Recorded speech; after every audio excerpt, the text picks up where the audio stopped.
Story 1. Something's happening in Arizona. You had to be there. Let me tell you how I got married to the say less lifestyle of party till you're underground.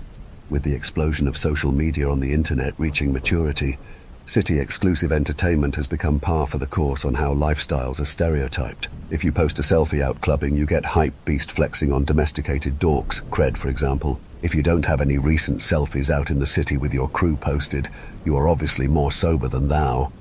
Over time, however, attention has shifted to internet social media influence being balanced out by the poster documenting the regular status exclusive to locals only. The neighborhood mum-and-pop taco shop on the corner, for example. Soon after that, the domesticated dork started covering the need for a geek's vanity mirror by streaming and vlogging bedroom hobby virtuosity, with every city, town and neighborhood now covered in neon e-guys. Some self-proclaimed real internet housewives like myself grew bored of the same semi-professional persona every content creator had and started moving towards amateur content creators, but I always felt too voyeuristic then to consume that slice of life. My name is Beverly. I am 27 years old and single in every way.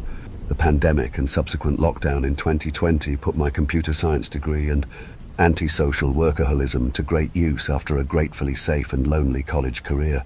My life by numbers, predictable goal chasing made my molestable babyface blonde bombshell early life into something of an autosexual open love letter fuck you to an intrusive world in my autopilot head canon. I was famously attractive and tragically oblivious to hard-to-get complimentary behavior. Not only that, I thought girls too undisciplined to merit a healthy diet and fitness habit for pure optimizing were too indirect in their ploys to earn me as the hot, naive friend. So I just stayed alone until graduation and landed a work-from-home office job. It wasn't until during the pandemic that I noticed the literal autism I had after putting down the books I hit and picked up the internet for revenge porn on justifying my 2024 Risk-Averse Championships participation trophy. Scrolling started becoming synonymous with an SAT body language flashcard review. I self-assessed just in case I was ever a guest judge on a panel alongside the World Wide Web class performers reviewing the newest viral person's slang integrity. My boredom about this started making me feel semi-professional as I got stoic in my deconstruction of innocent fun. So I decided to try the newest social media trend that even the internet hadn't, marketed in 250 words or less, and just went outside to curate my feed, aka watch the grass grow. Sitting outside in the park, a walk down from my apartment, my pessimistic feelings of being behind on trends began to grow. Only the random homeless encounters I overheard made me feel like my social adjacent skill set was valid.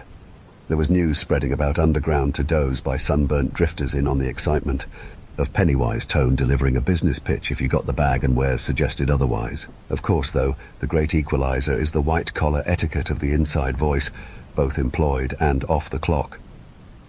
A national identity, you could even say a global anomaly. Word on the street where I'm from is the less than paranormal strip club with private rooms, or smoke shop that sells potpourri that's not for human consumption. The regular good old capitalism cliches that turned me off from exploring around. But this is where Arizona came in. Arizona was the loudest whisper amongst them I gathered on my less than coincidental walks through their temporary settlements around the park. Smack dum in the middle of the wild, wild west, Arizona has become known for two things: the snowbirds that come in for the winter, and the locals keeping the place hot all year long. Grandchildren of wealthy retirees growing up to be platinum elites with signature orange skin. Grandchildren of religious pioneers growing up to be the sleepy American dream here in a desert oasis. Grandchildren of Native Americans keeping the classic good looks lifestyle competitive. Grandchildren of immigrants who traveled alongside the railroad they helped build. The news I concluded about Arizona through weeks of slang eavesdropping was of unofficial 24/7, 365 Burning Man-like gatherings that were equated to have been the National Conference of Inside Voices for Thieves Can't Polyglots that happened sometime between now and 2020. The you had to be there witnesses now peppered Arizona hosting pop-up impromptu seminars. These sunburnt drifters seem to have gone to several of these types of scenes across the nation and spoke of spellbinding witches in Salem, Massachusetts becoming an elite class too, but that landed blandly to me. So did the hillbilly Bigfoot homesteaders some lumberjacked with in the forests of Washington. I began to grow sick of the FOMO of long walks on the beach as eye candy for surfers and skinny dipping at the lake with the college spring breakers, the basic bitches bucket listed about. and I was also suspect of the air quotes partying for the fad of beating the bell curve odds and returning to uncanny sobriety as a cracking young 40-year-old. During my high school, college, and intern days, I felt like I was just going through the motions, always chasing comfort in my career. I started to feel like my interests were becoming routine and boring. However, I felt like this moment was my chance to finally do something cool and different. As I eavesdropped on conversations around me, I overheard people talking about a unique form of urban tourism in Arizona. This tourism was catered by a group of people who were addicted to drugs, calling themselves the Desert Druids. They went on vision quests, seeking to discover one's destiny. The rumor was that the locals and old settler families supported this pseudo-mystic approach to people watching, an experience not taught in schools or through traditional dating methods. The Desert Druids observed how people reacted to various drugs. Hardcore drug addicts came to Arizona to explore their interest in substances, while I, being sober, found myself curious about this intriguing phenomenon. I began contemplating an adventure, imagining myself bringing back a postcard from Arizona. I envisioned myself talking to the walls in my room, discussing my upcoming journey. With big entertainment opportunities came big opportunists, and some people profited from keeping things secret and well organized. As days passed, my innocent curiosity led me to consider exploring the Grand Canyon instead. Still, the idea of accidentally stumbling upon their red light district while exploring the beautiful state of Arizona intrigued me. I wanted a break from my routine life, and after a few weeks of mundane habits, I decided to YOLO, you only live once, and seek out an adventure that could become a memorable experience. Upon landing in Arizona, the mysterious aura of the legends began to fade away, partly due to the scorching summer heat. The Phoenix airport appeared no different from the one I departed from. However, as soon as I boarded the light rail, I noticed a group of homeless people who seemed aware of my intentions. The interaction happened swiftly. A nod and a grimace from them felt like a customer service gesture. I felt a weight lift off my shoulders when the youngest member of the group started asking everyone, including me, for spare change. I rummaged through my purse, feeling like a surprised churchgoer witnessing generous donations. I pulled out a $20 bill and asked, "Is this enough?" "Any change, ma'am?" the druid guy responded. "More?" I questioned. "Enough is enough. Thank you," he replied, his knowing gaze lingering a bit too long. My heart flipped in my chest as he looked at me. A group on the other side of the light rail discussed our exchange, and I noticed a grin forming on my face. "We know. How convenient that they got off at the same stop," one teen remarked. "Don't lose your mind over it, you copy?" another responded. "Asshole, not again." All right, sorry," the first teen replied. An older homeless camper stood up and moved towards the exit. Just like me, the others quickly grabbed their belongings, feeling a shared urgency to get off the platform. "Need help with your bags, lady?" a grown man asked with a laugh. "Yeah, please, I'm here for the Grand Canyon," I responded. I noticed another group of homeless individuals, seemingly clean and organized, exiting a rideshare car as the group I had just given money to entered. The young man from before waved at me as the car drove off, and the new group nodded in my direction. The rumors of organized activity seemed true.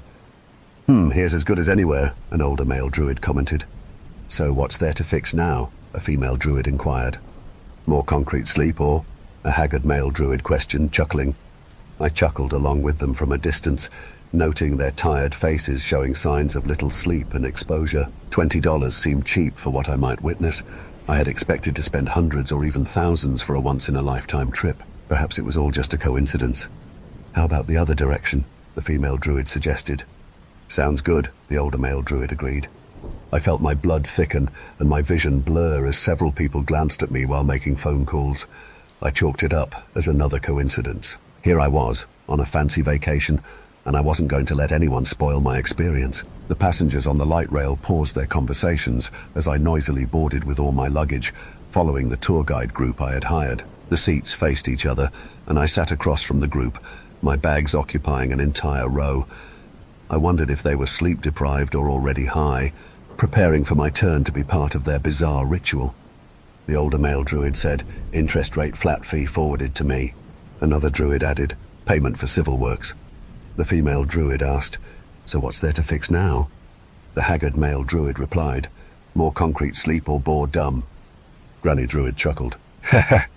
I noticed my heart rate slowing and my senses dulling as I chuckled along with them, hoping they would make it more obvious that I was the target. It felt like watching grass grow. One guy commented, "Dang tourist heckling our local druids." Another guy said, "Weather just shy from dry here in Arizona." Right? Suddenly, an orange glow began blinking in and out of my vision. My face felt rubbery as I stared at the druids, trying to remember the goal. A lady said, "Right? Oh, right. Tree hugger nursery time." The color absorbed my attention, becoming a clear interest as if I were reading characters on a page. Time seemed to slow down, and dull neon lines emanated from the faces of the guides. I stared at them, trying to project all my doubt. They were speaking, but it sounded like noise compared to the vivid neon watercolor hallucinations that became impossible to ignore. A wide, toothy smile spread across my now clammy face as I chuckled again, noticing fish-like features appearing like a glowing second face around their faces. Was I having a psychedelic experience just from staring at these small-time scene players? What had I been missing by doing this over my phone? A pressure down the center of my skull coincided with the pulsing color filling into a matte red. I was too invested with my life savings on the line to care about anyone except the classiest of these mystics. I came prepared, knowing I was now a guest judge like I had fantasized, except it was with some drug addict street camp. The male druid said, "Suits you." The female druid added, "You're not barking enough if it suits you." The male druid questioned, "Shark? Me?" The female druid replied, "Cold bitch from a mutt's schwan." The older male druid said, "Rough draft of homework. We pried." The haggard male druid added, "Part done. I choose." Granny druid chuckled again. Panic began to grow alongside the clarity of my teeth thumping with expectant nerves.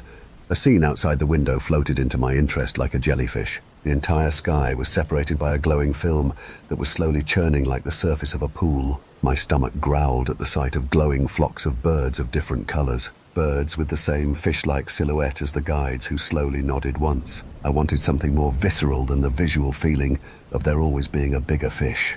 "Where's the party?" The female druid said, "Big deal." The male druid added, "Great white and doll eyes while chomping at the bit. Looks like her Lovecraft finds those looking to be missing." What did they recognize me as? Proudly, I felt unlike myself, wanting to try my hand at content creation instead of judging so impersonally, but making something up made me feel like a child. Suddenly, my selfish single-mindedness shifted to something that felt foreign to my memory and imagination. One colossal inky figure loomed slowly. No. It was swimming into the grain of my vision from some deep gloom behind the watercolor's safe familiarity. It had the same blurry detail the moon has when viewed from a night on Earth. My stomach growled at the idea that it was just as big, and so did my brain. I whispered, "Psst!"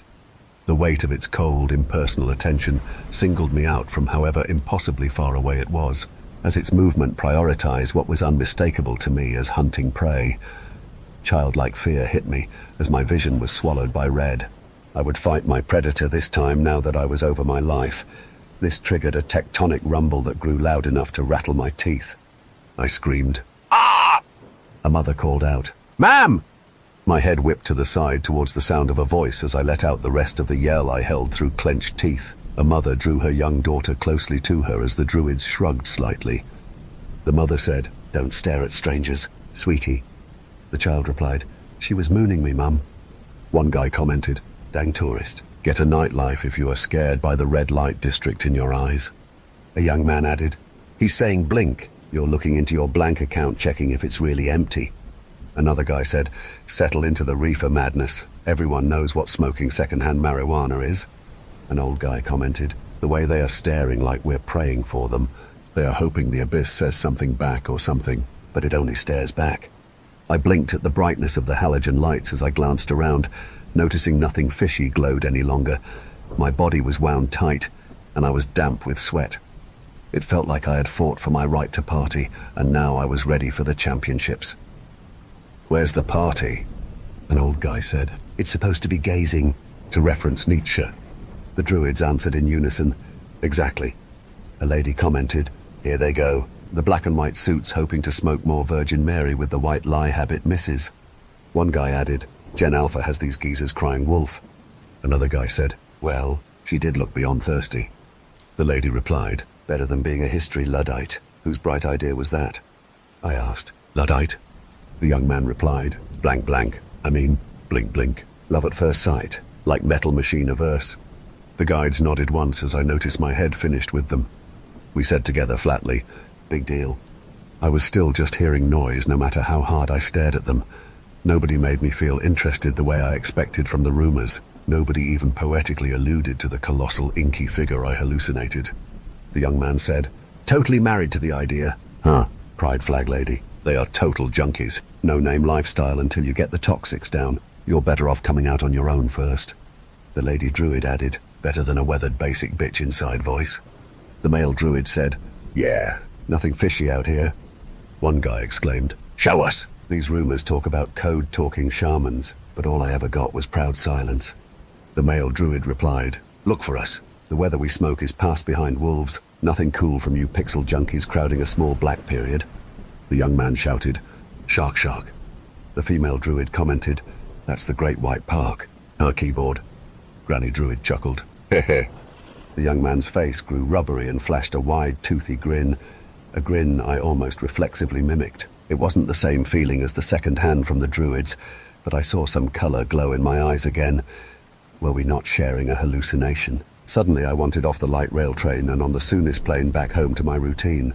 A smile broke out on my face at the memory of it before my stomach growled, and a colossal inky figure loomed out of the grain of my depth perception again. For some reason, the circumstances didn't convince me I was being hunted by it this time. The older lady said, what they mean to say, in between their basic complaints, is that you might accidentally find someone with bad intentions who hopes you'll go missing with them without knowing how to judge their business merit. These guys are hardcore and do this every day. You know, junkies for misunderstanding. Blink, blink. This made me feel so young to watch. But I think you need to know there's old weather to peek into in every corner. Guy 2 said, get a room, you two. The older male druid said, big deal. The older lady replied, equivalent exchange. The older male druid added, fair weather. The young man said, damn doom scrollers. The algorithm is so old school. Mimi Stocks by name is the name of the game. Lady, do you ponder the rectangle? I said nothing and turned back towards the guides. I didn't want to be recognized as an internet dork. I wanted to be at the party championships. They nodded once. The young man continued, the cold shoulder. Ouch. It might be the blue light from your rectangle making your eyes sore. Minding memes or minding me?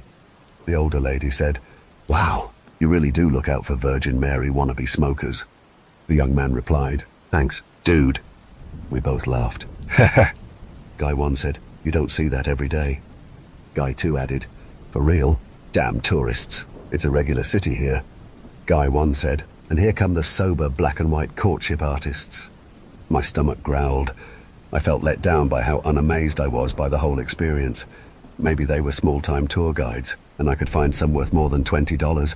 All I got was some bigger fish hallucination. Remembering I came here prepared for a party gave me a wide, toothy grin. There are more tour guides than these cheap small-timers. I bet I could pass off as a tour guide. Yeah, I'm the worldwide web-class tour guide, and I'm a champion. A cold man said, all grey for the Bark Park walkers. Ah, Great White. He was staring at me rather coldly. The cold man added, blank blank until you see red. I flashed him an impatient glare. He had his phone on his lap, which appeared to be on a conference call with more than 3 people. He nodded in the direction of the young girl.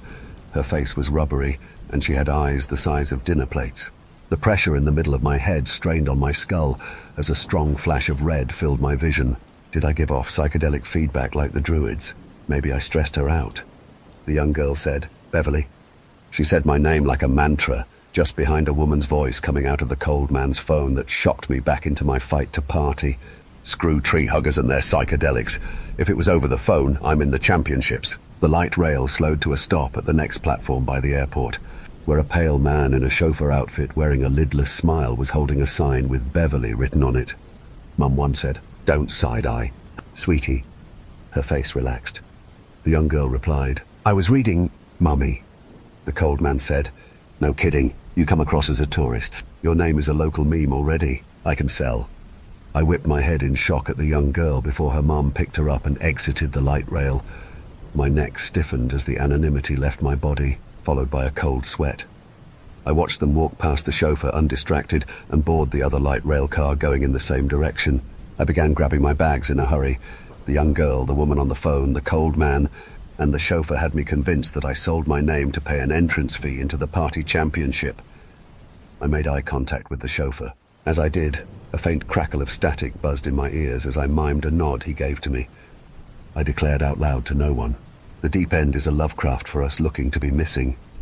The young man said, "Go ahead and shallow Mr. Machine me then, Scooby Snack. Your name, is going old school viral. School of fish, human traffic. What sign do you need?"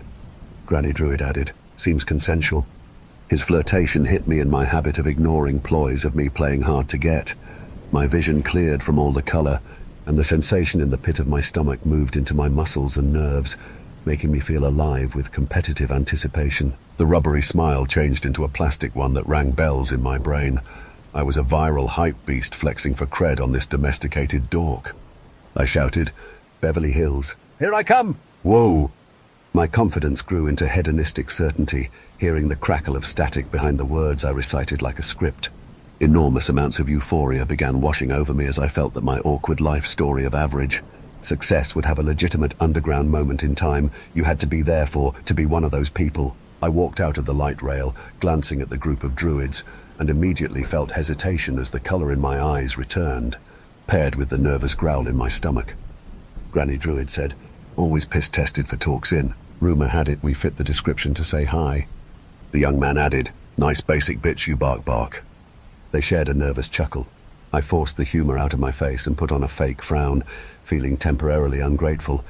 How could they be so disloyal to their champion? He wasn't even risking his whole life. Then I remembered that the $20 worth of secondhand psychedelics didn't compare to what my name was worth in my quest to feel alive. I redrew the fake smile, and the crackle of static returned as I matched the chauffeur's micro-expressions. Curious anticipation spread through my nerves and muscles again, washing away the watercolor effect the $20 had bought. The chauffeur said, "Beverly." His voice sounded well rehearsed, like an instrument. I replied, "Yes, I'm Beverly." He said, "Great. We have been expecting you. Let me take your bags." The pale man grabbed my things and gestured to a limousine. He packed them into the trunk with professional sleekness before opening the door for me, never losing his smile. Inside the limousine, a group of people dressed in matching outfits, wearing plastic smiles, greeted me. They all showed signs of little to no sleep. They shouted, "Beverly!"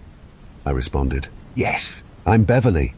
I climbed inside and noticed the men wore matching vests and black slacks, while the girls wore matching light pink dresses. The plastic smile spread to my eyes, the only part of my body not buzzing with overwhelming excitement. At the far end of the limousine, a man in a tuxedo with an extra dark jacket motioned me toward him as the chauffeur closed the door. I heard the sound of a heavy lock clicking from the outside. The man in the tuxedo said, "Hello, Beverly, welcome inside. Mint." He opened a small metal tin box containing capsules and pressed pills of different colors and sizes. Someone whispered loudly outside the limousine as it started pulling away from the airport parking lot. "PSSD!" I said, "Yes, piss. Yes, please."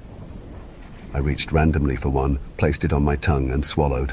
My attention caught a blurry silhouette of someone outside the window waving their hands over their head. The young man from the light rail yelled, "Remember basic memes?" His muffled voice bled through the limousine as my stomach growled. My smile never broke, though there was a short break in the static in my ears. I noticed how everyone in the limousine seemed to blissfully ignore anything happening outside. The pill hit my stomach, and euphoria began to take over my focus. I asked, "Where are we going?" The tuxedo guy replied, "We are already here, Beverly. All of us are officially missing in a few days. Do you understand?" I said, "Yes, I do. Black Period Championships." The group said together, "Say less." We all said this just behind the crackle of static. I repeated, "I'm Beverly." The plastic in my smile began spreading to every inch of space I had, faster than I could think as the static blurred my vision. The group said again, "Say less." We all said this together just behind the crackle of static. I remained silent. The mystery man in the tuxedo nodded and sat back comfortably in his chair. We all followed suit. No one spoke. There was a silent agreement that we all kept the colossal inky silhouette of his suit as the priority of our attention. We sat looking forward, enjoying a nameless static luxury. Story 2. April 25th, 1972. "What's your take on it, Nora?" Sam asked, his voice shaky as he stared at the strange mural on the stone wall in front of them. Not wanting to hurt his feelings with an eye roll, I turned my head away from Sam and the mural. Instead, I focused on my aching ankles from the long hike, the sparkling sunlight reflecting off the lake 20 feet below us, and the warm sun on my shoulders. It was a beautiful fall afternoon. The gentle breeze in my hair and distant birdsong helped me feel more patient, and I returned to our conversation. "I think there could be many different meanings. What do you think?" I asked, hoping he would try to come up with something interesting. The mural was quite unusual, so I understood Sam needed time to think about it. The design stretched from our feet to several meters above our heads and was 3 times wider than it was tall. I stood in front of the bottom right corner and slowly looked over the entire piece, taking my time to admire its craftsmanship while waiting for his answer. Despite being made on rough, uneven alabaster stone, the work was flawless. It was as smooth and perfect as any framed watercolor painting I had ever seen in my gallery. Using chalk, which is difficult to work with, the artist had created an amazingly detailed and precise piece, but beyond the technical skill, the context was even more puzzling. For instance, how did the mysterious artist find and choose this spot for their artwork? Sam knew this peaceful place from his childhood, hidden and secret because it was a 30-minute detour from the nearest trail. Sam and his friends had called this place the Giant Stairs because of the series of rocky platforms with steep drops. From a distance, they looked like giant steps if you tilted your head just right. Knowing where to step down safely was crucial. The height differences between the stairs varied depending on where you stood. In some spots, the drop was just 5 feet, while in others it was a daunting 12 or 15 feet.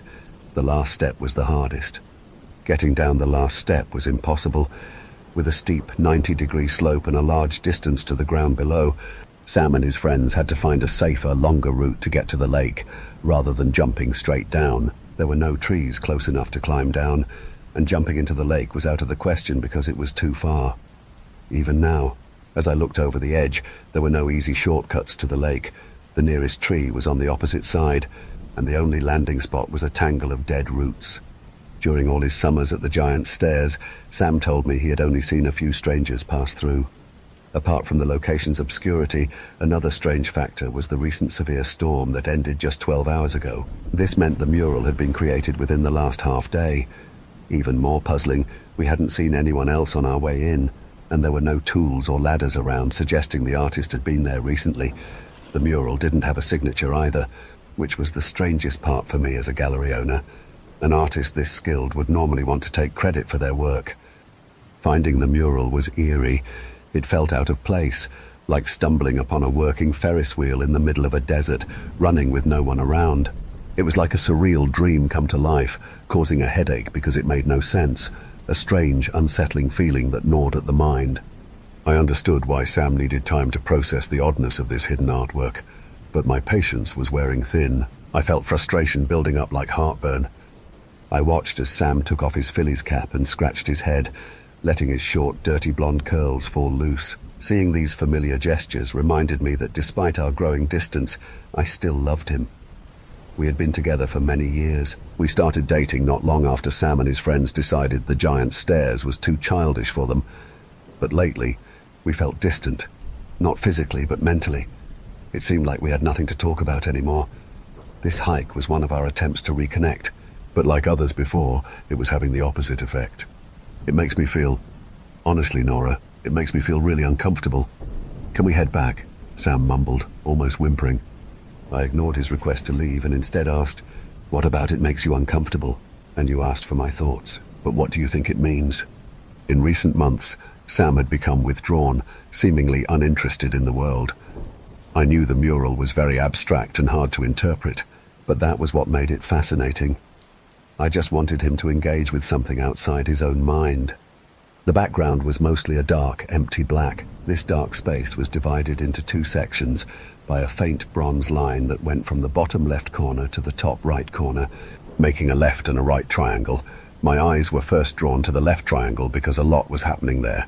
There was a planet that looked like a grey version of Saturn, but without the rings. A huge snake-like creature was piercing through the planet. The creature started from behind the planet, disappeared for a bit, and then came out through the planet. It looked like it was trying to coil back to meet its tail. As I looked closer at the creature, I noticed it had many legs sticking out from its body, from head to tail. These legs were not organized in any pattern. They were just randomly placed, making the creature look like a giant centipede from another world. The right triangle was much simpler. It showed a moon shining a beam of light on the scene in the left triangle, like a spotlight on a stage. This moonlight made the bronze line between the triangles thicker and more noticeable, extending a bit into both triangles. To me, this scene seemed like a version of the legend of Ouroboros, the snake that eats its own tail. In ancient cultures, the snake symbolized rebirth, representing the cycle of life and death, but more recently, people saw it as a symbol of humanity's tendency to destroy itself. I thought the mural was showing this idea, our natural tendency for self-destruction. After a long, silent minute, Sam finally took a breath, ready to speak. I felt hopeful, like a spark inside me, but his answer quickly disappointed me. I think it's a warning, he said. I waited for more, a deeper explanation of why he thought it was a warning or what made him uncomfortable about it, but Sam had nothing else to say. Feeling frustrated, I dug into my backpack and pulled out my Polaroid camera. When Sam saw me stepping back to get the whole mural in the frame, he asked me not to take a picture, but I was already in motion. He stood behind me as the camera snapped, flashed, and printed a developing photo.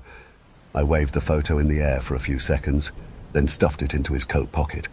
"Let me know when you have something better," I said sharply, starting to walk back the way we came. I heard his boots following me, but I didn't look back.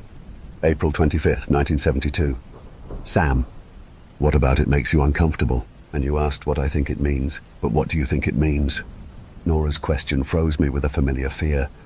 No matter how hard I tried, I couldn't find an answer that seemed good enough. My anxiety made it even harder to think clearly. This had been happening a lot in the past few months. I knew Nora wanted more from me, something real and honest. But I couldn't find that part of myself anymore. She made me feel like I was constantly being tested. Every visit to the gallery felt like a pop quiz where she had the right answers in her mind, and I kept failing.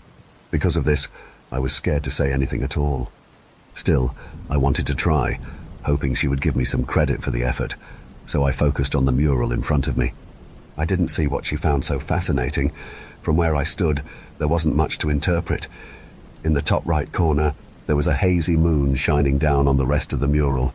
The rest was chaotic, splashes of dark reds and browns with swirls of green. I thought I saw an eye with a smile at the bottom, but I wasn't sure. It was just a messy mix of colors except for the single moon. Yet it made me feel something. I felt uneasy, like an invisible force was pushing back when I tried to connect with the image. It felt like we shouldn't be there, which is why I suggested we leave before she asked more questions. I hesitated, feeling a tight knot of worry. I wanted to give Nora what she wanted, but I was more afraid of saying something wrong. This fear made me give a vague answer, hoping I could adjust it based on her reaction. Despite everything, I meant what I said. I think it's a warning. May 2nd, 1972. Sam. Nora, just drop it, please, I snapped, letting my spoon clatter in my cereal bowl to emphasize my frustration. We hadn't talked about the mural since we left the giant stairs. The car ride home was silent, and we had many more silent interactions in the following days. Neither of us had the courage to address our problems. We just lived around them, until Nora decided to break the silence. You didn't see anything? No centipede, no moon, no Ouroboros? It was an amazing piece of art, brilliantly done, and all you felt was uncomfortable, she shouted, standing over me at our kitchen table, waving her hands as she spoke. My heart was racing with adrenaline. Anger was never something I handled well. It made my body shake, as if I was filled with energy that had no place to go, so it just buzzed around inside me. I saw a moon, and I saw some colors, I muttered through clenched teeth. That's it. Stuck in our argument, we stopped talking and instead just stared angrily into each other's eyes, like we were waiting to see who would look away first. Suddenly, Nora's expression changed from irritation to realization. She broke off the staring contest and walked away into the mudroom. There, she started searching through our winter gear. She came back with the coat I had worn on our hike and unzipped the pockets to find the forgotten Polaroid picture, which I had hidden and not looked at since we left the woods. She brought the picture close to her face, and I braced myself for the argument I expected. But instead, Nora tilted her head in confusion, losing her momentum. With her face draining of color, she handed me the Polaroid. The picture showed both of us standing against the stone wall where the mural should have been, even though I had been behind her when the flash went off. We were smiling, my arm around Nora, both of us positioned in the bottom corner of the frame. The picture looked like a typical tourist snapshot, as if we were dwarfed by a monument we had found on our travels. But the wall was empty. The photo was framed to include a large part of the cliff face, as if the mural were there, but it looked as if someone had cut it out of the picture. Neither of us had the courage to question how we were both in the photo or who had taken it. May 8th, 1972. Nora. I stood over the bed like a shadow over a coastal village, quietly scowling at my sleeping partner. How could he sleep? How could he close his eyes for more than a few seconds? I hadn't slept since seeing the Polaroid, not much anyway. Clutching the photo in my left hand, I tried to steady my breathing, which had become irregular whenever I thought about the mural. I must have missed something. I left the bedroom, walked down the hall to my office and turned on a desk light. Sitting down, I carefully placed the Polaroid on the empty desk. I studied every centimetre of the photo, which had become creased and misshapen since I had taken it from the trash. Sam had thrown it out and made me watch him do it. He said we needed to forget about it, that it didn't matter. I noticed something odd in the top right corner of the Polaroid. I had creased it so much that a tiny frayed edge appeared. I carefully dug under that slit with the side of a nickel. As I pushed towards the other corner, the photo of Sam and me standing in front of an empty wall peeled off to reveal a second photo underneath it. Excitement filled me, relaxing the hold the original Polaroid had on me. It finally made sense. May 8th, 1972. Sam. Sam, wake up! It all makes sense now. I can't believe I didn't see it before. Rubbing sleep from my eyes, I slowly adjusted to the scene in front of me. Nora was jumping and hopping on the bed around me. She was bursting with excitement, like a child who had just seen snow for the first time. But Nora's face told a different story. Her eyes were bloodshot from lack of sleep, crisscrossed with red veins. I couldn't understand what she was trying to tell me, between her rapid speech and bursts of laughter. Her mouth was twisted into a wide, manic grin, spitting droplets of saliva every few words. At first I was just tired and concerned.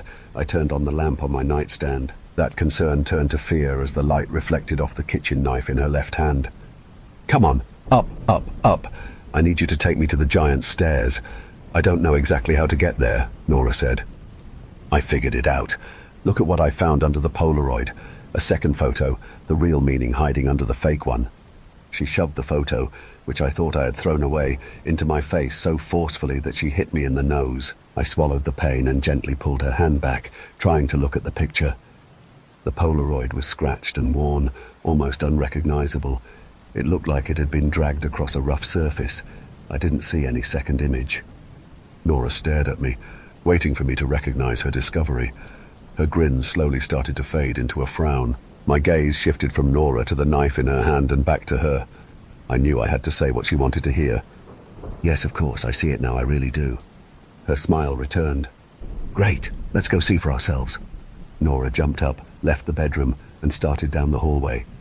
Before reaching the stairs, she looked back to see if I was following. She wanted to know what was taking me so long. Her grin faded again. I jumped out of bed, trying to match her enthusiasm. Right behind you. May 8th, 1972. Sam. We arrived at the giant steps 40 minutes later. During that entire time, Nora never let me out of her sight.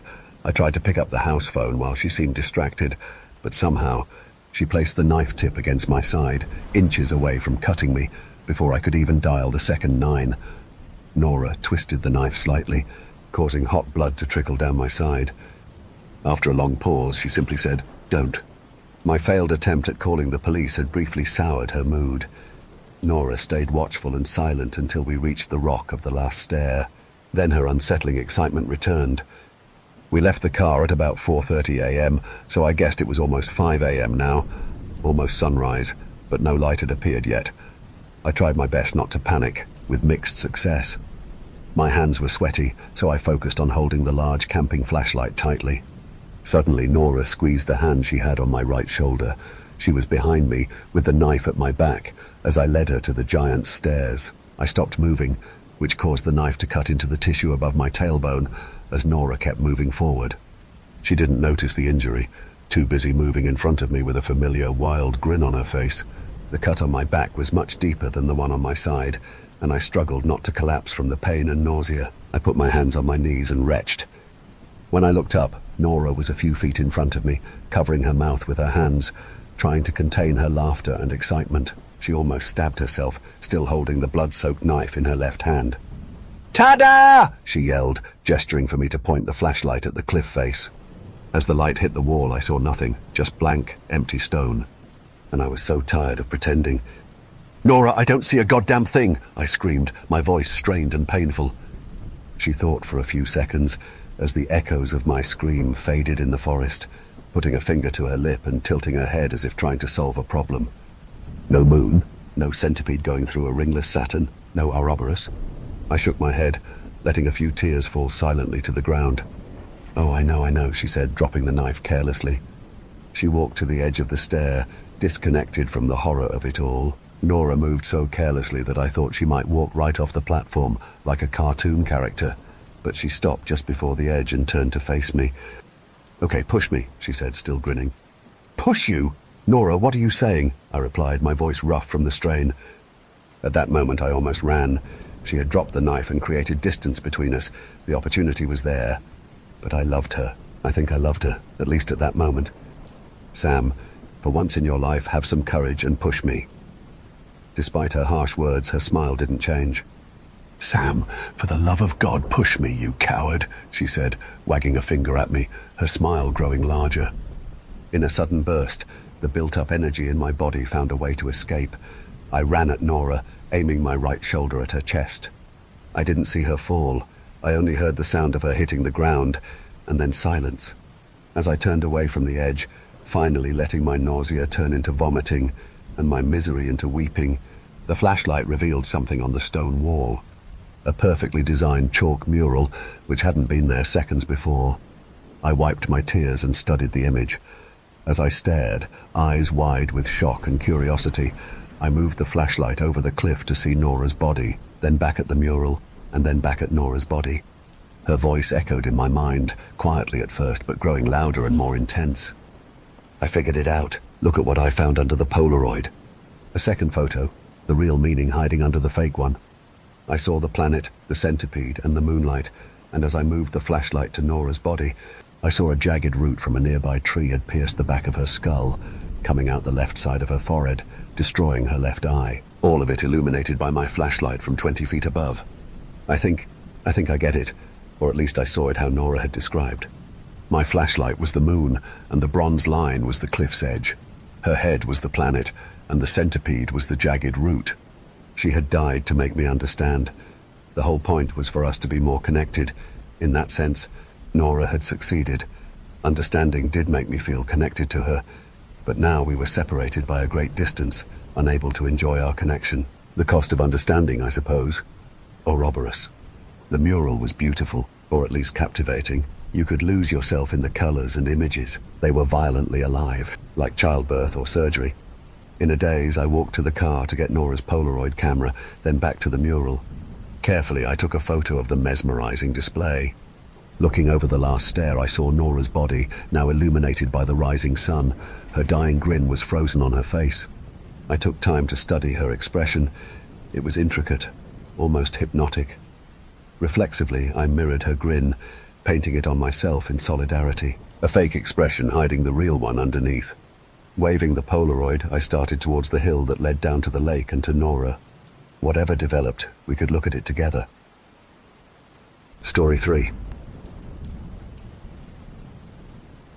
Yellowstone National Park is one of the most famous parks in the world. It's known for its beautiful forests, a wide variety of animals, and the geysers that shoot boiling water into the air. One of the most famous geysers is the Morning Glory Pool. This pool has bright colors like red, green, yellow, and many shades of blue. It looks like a giant rainbow gemstone, and it's definitely something you'd pay a lot of money to see. There's also a giant underground supervolcano in Yellowstone. It's active and could cause huge destruction if it erupts, but you don't have to worry about it right now. By the time it erupts, humans might be living on other planets and could watch it from afar, hopefully. Despite the volcano, the park is a very beautiful place. It's likely on the list of places to visit for many people in America. Thousands of people come to visit the park every year, They come with their families, friends, or by themselves.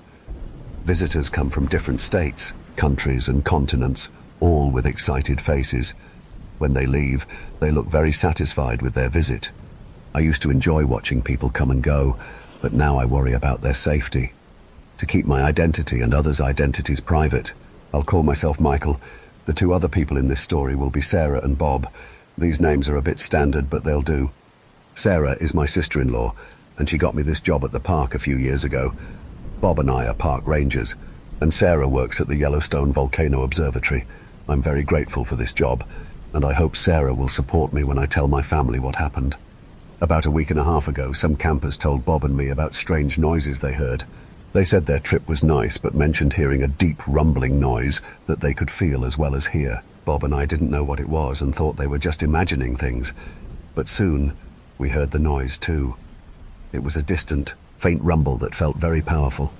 More campers reported seeing trees shaking as if something was pushing them. At first, I thought it might be a herd of bison, but the rumbling didn't match the sound of a stampede.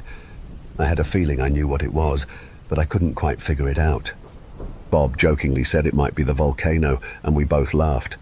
But the idea stuck in my head, and I started to worry. Tremors from the volcano are usually picked up by instruments, but they are not strong enough to shake trees and be heard by everyone. I began to worry that the volcano was becoming active. I tried to convince myself it wasn't the volcano. If it was, more trees would be shaking, and someone from the observatory like Sarah would have called us. But I couldn't shake the feeling that something was wrong. So I called Sarah. She reassured me that there hadn't been any seismic activity or tremors. Everything was calm. I was relieved to know the volcano wasn't the problem, but it meant the source of the noise was still a mystery. The next day, during our usual patrol, we heard the rumble again. It was deep and far away. I decided to investigate.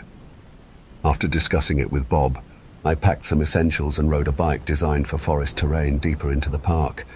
I wasn't nervous, knowing the volcano wasn't the cause. I wasn't afraid of the animals either. Deer and coyotes avoid humans, bison are only dangerous when provoked, and wolves stay away from people. I thought the noise might be from illegal tree cutting or kids partying. After a while, I stopped to rest near an empty camping area. Suddenly, I heard a different rumbling, louder and longer. I saw a wave of brown moving through the trees about 100 meters away. It was a stampede of bison. Running in a panic, they turned sharply and disappeared into another part of the forest. I was relieved they weren't heading towards any tourist areas and waited for wolves to appear, but none did. There was nothing chasing the bison. They were clearly scared, but not by wolves or bears. It seemed like something else was disturbing the wildlife. I pulled out my walkie-talkie and called Bob. "Hey, Bob? I just saw a herd of bison stampede near a camping site. They looked panicked." "Over." Bob replied. "Roger that. Any wolves or anything chasing them?" "Over." "No, nothing. I think someone or a group of people is disturbing the wildlife. I'm going to check it out." "Over." There was another pause. "All right, but be careful. If it seems too dangerous, come back and we can regroup and decide what to do then. Some visitors could get hurt if this keeps up. The last thing we need is someone being run over by a 1-ton bison." "Over." "Roger that," I replied before putting my walkie-talkie away. I cycled on, following the direction the bison came from, making sure I was going slow and steady. As I traveled deeper into the forest, it felt like I was moving through thick syrup. Something seemed to be slowing me down, telling me to turn back and get away from where I was. My gut felt uneasy, and my mouth was dry with a sour taste. Something didn't feel right, and I began to regret my decision. Thoughts of turning back to get Bob so I wouldn't be alone, thoughts of calling the police based on a gut feeling, and thoughts of never coming back to this park raced through my mind. As I thought this, I broke through the tree line and froze. My hand gripped the brakes so tightly and quickly that I almost flipped over the bike. Right in front of me was a dead bison, a large dead bison completely torn apart. I've seen kills from wolves before, but this wasn't anything like what a normal animal could do. The lower half of the bison was gone, including bits of the front, like it was eaten by dozens of animals, but the ground was still wet with blood. Flies buzzed around the corpse, bits of what little organs it had left stretched out of the torso, and the bull's face was in a state of shock. I felt sick rising in my throat and gagged between my ragged breaths as I stared in horror. A cold sweat washed down my face, and I pulled at my collar that felt tight around my neck, trying to wrap my head around this. I began to question what could have possibly done this. Just then, I looked up and saw a thick trail of blood that started a few meters away from the bison and led into a thicker area of trees, like something bleeding had walked away from the scene, or what I soon came to learn, carried. I followed the trail, and my eyes fell upon something past the light brown trees. I squinted to get a better look, and my eyes shot open when I saw something gigantic moving through the forest. I couldn't see what it was, other than it was dark brown and black. Despite being bigger than anything I'd ever seen, it was moving too silently, only making noise when its massive frame pushed against the dense collection of foliage. Every instinct I had screamed at me to turn around and get out of there, and I obeyed them like a robot. I bolted through the park as fast as I could, the trees and plants racing past me in blurs. My legs almost snapped the pedals with how hard I pumped them, but even if I broke the bike, I would just spring up and sprint out of there like I was running for my life. I eventually made it to the main park, threw my bike aside, and burst into the main office, startling Bob. "Close the park!" I remember screaming at him, my heart thundering in my chest, my mouth and throat dry and needing water. "What the heck? Why? What happened?" Bob asked, jumping up from his chair. I took a moment to catch my breath, coughing at how parched I was, but managed to find my words. "There's something out there. It killed some bison and is way too close to the camping sites." "Something? What something?" Bob questioned me, confused, but still threw on his coat and put on his hat, taking me seriously. "I don't know, but it was huge, bigger than anything, and it completely ripped apart a full-grown bison." In that moment, I realized how crazy I probably sounded, talking about some giant predator in the woods. But luckily for me, Bob had known me for years and knew I wouldn't make something like this up. He looked at me, half convinced, half thinking I was confused, but nodded and spoke into his walkie-talkie to the other rangers and park managers about escorting people out and stopping new visitors from entering. He said I had spotted a predator in the woods and it spooked the bison to wander too close to frequently used paths. I let out a sigh of relief, thanking God that I didn't come across as completely insane.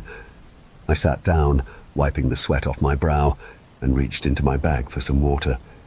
For the rest of that day, I paced around the room, nervously looking out the window and asking Bob for updates on the evacuation of the park. He told me that all the guests had left, at least the ones we found, and that nothing unusual was spotted.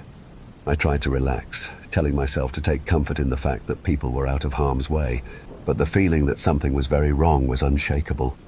"Hey, I'm going to call it a night," Bob said to me as he began to make his way to our shared bedroom. I looked at him with unease. "Now? It's not that late." Bob scratched his nose with his finger and hung up his hat. "Yeah, and you should probably get some sleep as well. You need it more than I do, actually." I stared at him for a while, thinking about his words, and slowly nodded. "Yeah, sure, okay, give me a second." Bob nodded back and went to our room, but I didn't follow him. He was right. I needed to rest and get some sleep for tomorrow, but I wasn't comfortable with no one being on watch in case that thing wandered close by. Whatever it was, I had no idea. Even if I had mistaken a shadow of a regular animal or a group of tightly packed bison moving in the trees, that didn't explain what killed that large bull. Whether it was an animal or a group of sick humans, there was something dangerous out there. I sighed and rubbed my eyes, taking another glance out the window. It was evening, the sun almost set and casting orange hues across the sky. It was quite beautiful, and I slowly felt my nerves ease. Despite my better judgment, I decided to get some air. But I didn't do anything stupid like stroll through the woods or stand hundreds of meters away from the cabin. No, I just took a few steps outside the front door that was partially open and stood there, taking deep breaths in and out. The crisp air filled my lungs and senses, the tension in my muscles loosening, and my mind calming. The therapeutic effect this park had on me stayed true, even now. I was about to go back inside, but I stopped and became still. I suddenly felt very uneasy and didn't want to be out there anymore. I gulped and turned to my left to walk back inside, but as I faced that direction, I felt every cell in my body explode with panic and my blood ran cold. Like a ghost, something had snuck up to stand a few long strides away from me, likely emerging from the trees behind the cabin, walked past the building, and stopped to look down upon me. Standing barely a few meters away, looming over me in the cabin with its great mass, was a long-thought dead animal. It was insane and impossible to believe, but it was true.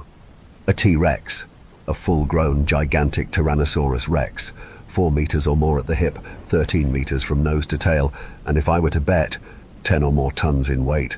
The body was dark brown, the top of the animal's neck, back and tail a thick black. Even in the low light of the setting sun, I could see orange and tan colors on its massive head.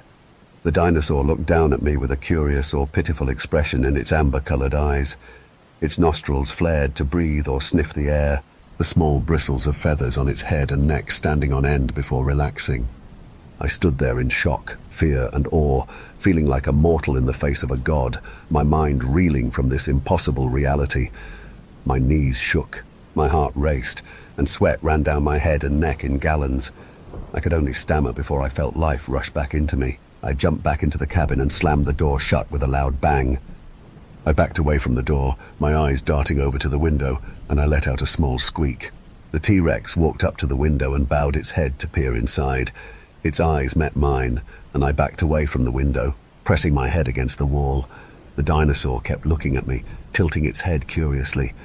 I could see the intelligence in its eyes, a gleam of awareness that made it seem like it was thinking, remembering a world far different from mine. It sniffed deeply and opened its mouth, breathing on the glass and fogging it up. Even through the foggy glass, I could still see its huge, sharp and serrated teeth. They were long and looked like railroad spikes. The sight of them made my heart tighten in my chest, and I felt like I might puke when I thought about what they could do to me. The T-Rex kept staring at me before it raised its head and left. The room brightened up again as the sun wasn't blocked out by the giant predator anymore.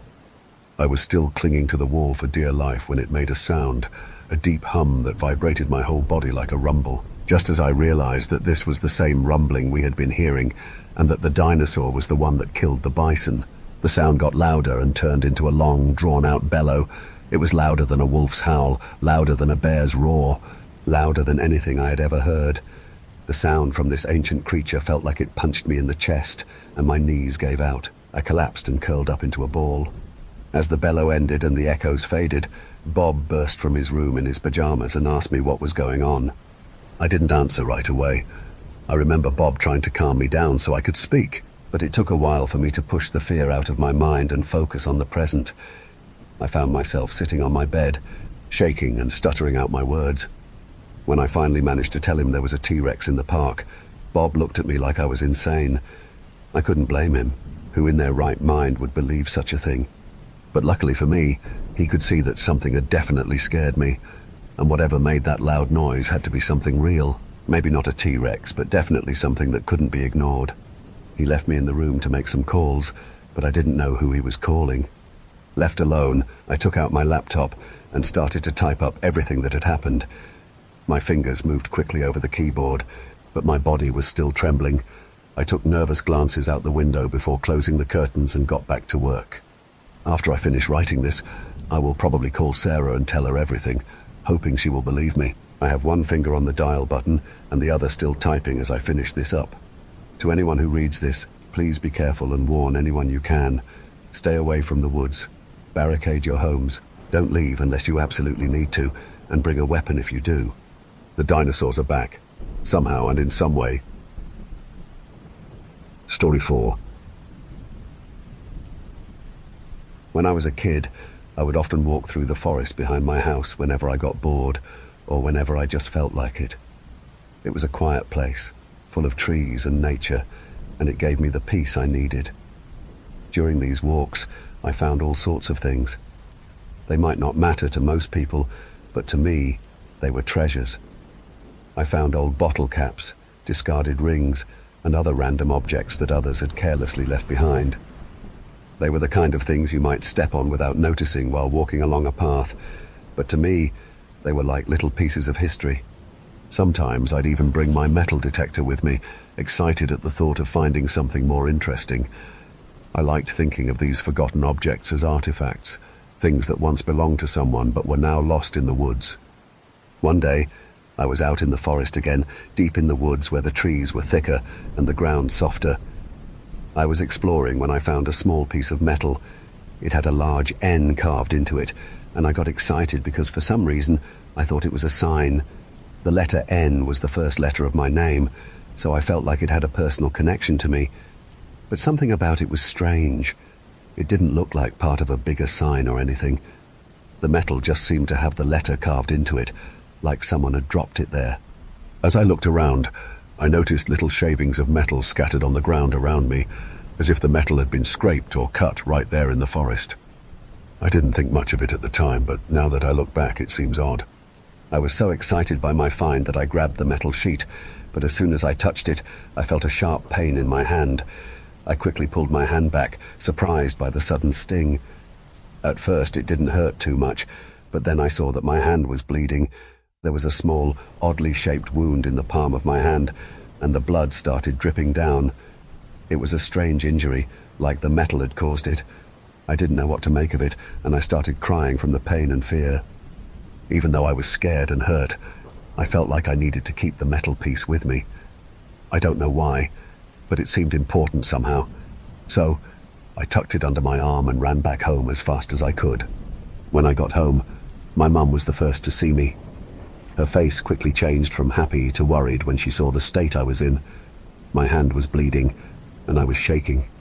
She asked me what happened, and I explained through my tears, trying to tell her about the metal and how it had hurt me. She seemed just as confused as I was. "That's strange," she said, looking at the metal. "It didn't cut you again when you were carrying it back?" I shook my head, still upset. We talked for a while and she made sure to clean my hand. Eventually she threw the metal sheet in the trash, but I begged her not to. I wanted to keep it, maybe hang it on my door like a cool decoration, but she insisted, saying it was too dangerous, and the conversation ended with the metal being thrown away. That night, I lay in bed, trying to forget about what had happened. My mind wandered off into strange questions like, if I attached a fan to my head, would I fly like a helicopter? I spent a little while thinking about it before something strange happened. I heard a beeping sound coming from under the blanket. I pulled it back quickly to see what was making the noise, and to my surprise, I saw a small red light blinking in my hand, just barely visible under my skin. It was so strange and unsettling. The red light was blinking, and for a moment I was frozen in place, not sure what to think. I remembered the metal sheet and the weird triangular-shaped wound on my hand. I was terrified, but I didn't know what to do. I stared at the light for a while, trying to figure out what was going on, but I couldn't make sense of it. I decided that I would talk to my mum about it in the morning, and I tried to go back to sleep, though I was very scared. But just as I was trying to fall asleep, I heard a deep voice beside me. "Hello, Nathan," it said, and I immediately turned my head, shocked. There was a man standing by my bed. He looked huge, though when I think back he was probably just around 6 feet tall, but to my young mind, he was a giant. I didn't say anything. I just stared at him, too scared to speak. The man seemed calm. "Don't worry, Sonny. It'll all be over soon," he said, and he put a hand on my head. I flinched back instantly, scared of this stranger, but he didn't move, just stood there watching me. Then he pulled something from his pocket, a small scalpel, and made a small cut in my hand. I could feel it, but I didn't know what he was doing. I was too scared to understand. After a moment, he pulled something small and metallic out of my hand. It was the same beeping piece of metal that had been inside me. I don't know how, but I passed out from the shock. The next morning, I woke up feeling dizzy and confused. I wasn't sure if what had happened was real or just a nightmare, but when I looked at my hand, I saw stitches running across the back of my hand, reaching almost to my wrist. That was when I knew it wasn't just a dream. It had really happened. I got up and searched the house for my mum, calling for her, but she wasn't anywhere. I checked every room twice, but she was gone. Then I heard the door to the garage open, and I called out to her. "Mum?" I asked, my voice filled with worry. "Yes, sweetie, I'm home," she answered, her voice calm, but when I looked at her, I could tell something was different. She told me she had seen the man who hurt me leaving the house last night, and that she had called the police. She said that the man wouldn't be coming back anymore. She made a snapping motion with her hands, as if she had trapped him like an animal. I didn't understand at first, but it gave me a strange sense of relief. As I looked at my hand again, with the stitches still there, I was still shaken, but I thanked her and went to hug her. That night, I tried to sleep again, but my mind kept racing. As I lay in bed, looking at the shapes around my room in the darkness, I saw something I hadn't noticed before. There was a figure, a large man, standing in the shadows, holding something sharp in his hand. I screamed. The man moved quickly towards my window, opened it, and jumped out into the night. Just as my mum rushed into the room, he was gone. I don't know why, but I felt like maybe I deserved what had happened, like it was some kind of punishment for taking the metal sheet from the woods. I couldn't explain it, but it seemed like the only way my young mind could make sense of everything. I never saw the man again, not until years later, when I was reading a newspaper article. It was about a man who had been terrorizing a family in a town nearby. The article said the man's name was John Poe Jr., and that he had a history of stalking people. He had even escaped from prison once. I was shocked to see his picture. It looked so much like the man I had seen in my room when I was a child. A few days ago, I saw another article on my phone. It said, "Missing boy linked to missing convicted stalker from Jabbot County." The article included a picture of the man, and it was the same person I had seen when I was a kid. The memory came flooding back, and I felt a chill run down my spine. I don't know what to think about it all. I don't know if I'll ever fully understand what happened that night, or why it happened to me, but I can't shake the feeling that it's something I will never forget.